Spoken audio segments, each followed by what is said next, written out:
Le grand journal de l'écho, édition du week-end.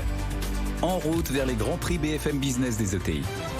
Chaque semaine jusqu'à mi-septembre, nous recevons sur ce plateau des entreprises candidates pour ce Grand Prix BFM Business des ETI qui sera attribué le 13 septembre prochain. Ces entreprises de taille intermédiaire qui maillent notre territoire français et dont on a tant besoin.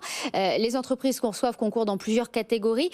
Ce soir, on parle de la catégorie Made in France et nous sommes avec Caroline Semin, la PDG de Semin, qui fabrique et commercialise des enduits destinés aux professionnels du bâtiment.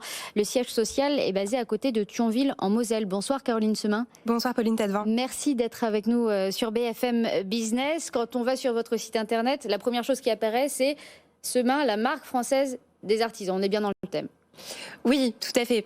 Semin est un groupe industriel français familial dont l'aventure a commencé en 1838.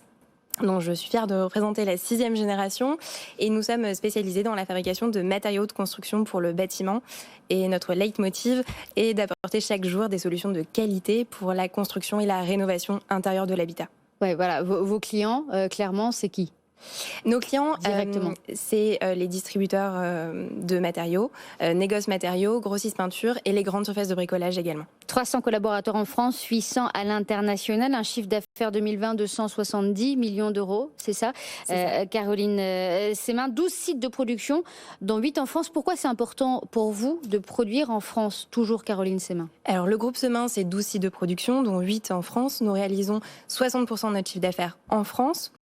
Et la stratégie du groupe a toujours été de privilégier les circuits courts, une usine au plus proche des matières premières et de nos clients. Et aujourd'hui, un produit vendu en France est fabriqué en moyenne à moins de 250 km de chez nos clients. Oui, vous êtes pile dans l'air du temps, malgré les difficultés. Beaucoup de boîtes ces dernières années nous disaient la difficulté de continuer de produire en France, notamment avec les impôts de production. C'est toujours le même sujet. Comment vous faites par rapport à ça et comment vous résistez, si je puis dire, en continuant d'investir en France ? Alors nous avons deux forts moteurs de croissance qui sont l'innovation et l'international. L'innovation fait partie de l'ADN de Semin. Notre enjeu premier est de développer des solutions utiles pour les professionnels du bâtiment qui leur apportent un confort de pause et un gain de temps sur les chantiers. Et dans cet enjeu, la transition écologique est primordiale. Nos équipes R&D travaillent activement sur le développement de produits biosourcés, encore plus respectueux de l'environnement et fabriqués en France. Je posais la question à l'autre entreprise la semaine dernière, Caroline Semin, mais comment dirais-je ? Est-ce que pour vos clients, ça fait une différence que vous produisiez en France ou pas ? Est-ce que c'est un critère pour venir vers vous plutôt qu'aller vers un de vos concurrents ? Oui, tout à fait. Aujourd'hui, c'est un vrai argument qui fait la différence. Et à ce jour, on exporte aussi notre savoir-faire français à l'international à hauteur de 40% de notre chiffre d'affaires. Et nous avons pour ambition de continuer à promouvoir aussi le Made in France à l'international, avec comme objectif de faire réaliser 60% de chiffre d'affaires du groupe à l'international d'ici 2025. Vous voulez inverser, là vous faites 60% de votre chiffre d'affaires en France ? Oui.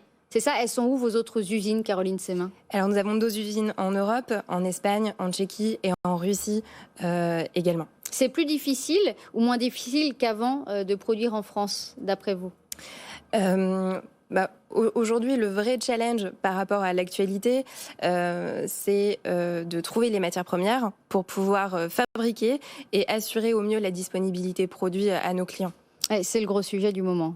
Avec la crise notamment, ça n'a pas aidé. Comment justement vous contournez ? Comment vous faites pour réussir à contourner cet énorme problème que vit le secteur ? Alors 15 mars 2020, tous confinés chez soi, le flou total pour l'ensemble de la filière du bâtiment et puis rapidement un rebond assez positif lié au fait que beaucoup ont engagé des travaux de rénovation pour se sentir bien chez soi, se créer un nouvel espace de travail ou encore tout simplement envie de changer sa décoration intérieure. Et c'est vrai qu'aujourd'hui on est confronté à cette pénurie de matériaux qui impacte l'ensemble des acteurs de la filière. Et on se bat au quotidien pour pouvoir servir au mieux nos clients. Vous importez beaucoup de ces matières premières, j'imagine, forcément ? La plupart des matières premières viennent de France. D'accord. Donc le problème des difficultés d'acheminement, pour le coup, n'est pas franchement là. Un budget R&D de 3 millions d'euros par an, c'est ça, Caroline Semin ? C'est quoi les solutions du futur ? On va rester justement dans les circuits courts, Oui, tout à fait. Alors la stratégie, c'est justement de continuer à privilégier les circuits courts et les équipes recherche et développement travaillent justement sur des nouveaux produits biosourcés, respectueux de l'environnement et avec davantage de matières premières issues du naturel et de végétaux en particulier. Incroyable les perspectives de ce secteur. Merci beaucoup Caroline